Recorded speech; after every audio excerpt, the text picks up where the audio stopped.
Magandang umaga sa ating lahat, Vice Mayor Dodot, sa ating Sangguniang Panlungsod, sa ating CSWDO, sa ating DepEd, isang makabatang buwan ng Nobyembre sa inyo. Maraming salamat sa mga maliliit na performers natin kanina. Nasaan na po ba sila? Maraming salamat. Malakpakan naman po natin yung mga performers. Hindi na po sila sa gilid. Congratulations po sa ating pamantasan ng Lungsod ng Pasig, sa mga atleta natin. Napakaganda ng performance at makikita po nitong nakaraang taon ay talagang nag-level up ang ating sports program sa PLP. Makikita po yan at ngayon po isa na tayo sa malakas pagdating dun sa mga local colleges and universities. Pero hindi ako magsasawa sa aking paalala, lalo na sa ating mga student athletes.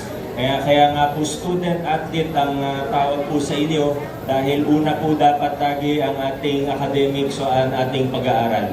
Paalala din po yan sa mga coaches at sa mga opisyalis natin ng PLP na opo, masaya tayo na may mga medal, pero yung mga medal, bonus lang po yan. Bonus lang po yan. Ang gusto po natin, holistic development, character development ng ating mga kabataan.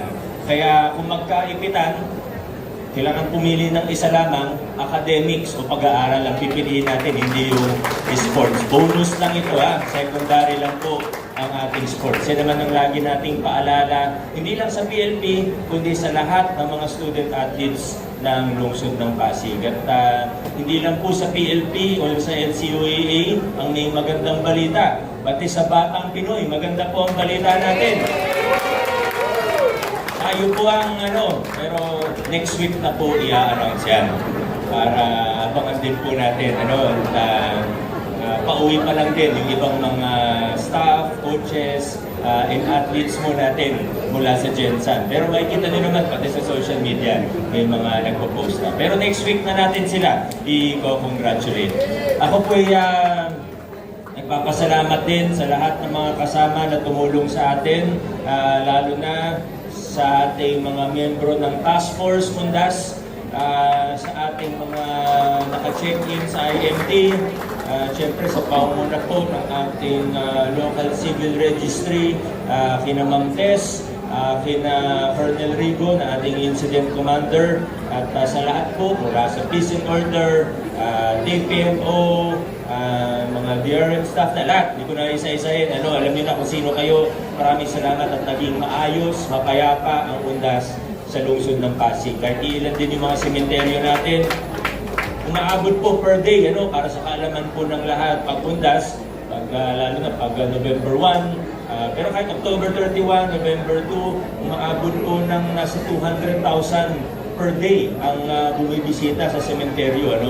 Sa totoo, di ko nga alam kung gaano ka-accurate yung numbers na yan. Kasi mahirap din magbilang pag sa entrance. Siyempre, security yung una nating inaasikaso. Pero yung pagbibilang, maabot din ng 200,000 plus siguro, baka low estimate pa po yun. Pero naging maayos, very minimal yung mga naging insidente. Naging maayos yung mga nakaraang mga araw. Maraming salamat. At ganyan naman, pag team effort, nagiging mas maganda lagi ang resulta. Maraming salamat po. Happy Monday. Adjourn na po tayo.